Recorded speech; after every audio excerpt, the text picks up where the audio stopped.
is probably something that is very relatable to Belize City at the moment where there's not power. And of course, it's food safety, and many of us may have had food within the refrigerator, but unfortunately, there is no power to keep the food safe.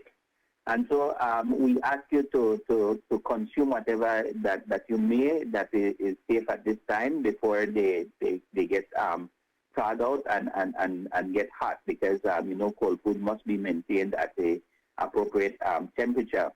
So we advise you that if you have had food within the refrigerator and it's losing its temperature, that you prepare it and you consume it before it goes off. Secondly, if it has been exposed to contaminated water, then those are things that you would not want to use.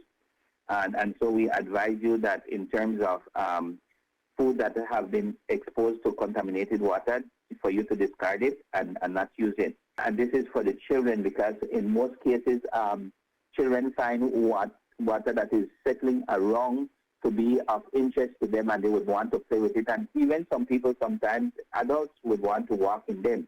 But it is a source for you to actually be infected with some form of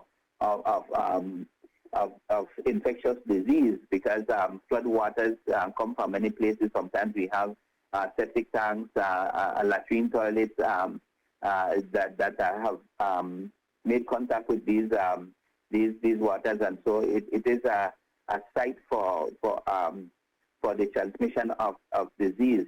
And of course, sometimes they could be in contact with some kind of chemicals that are lingering within the neighborhood. So we ask people not to walk barefooted within these, especially if they have wounds, because these wounds then would be infected by whatever virus or so is within the water itself. And so we want to advise parents, especially, to keep their children out of these water, because they are most likely contaminated.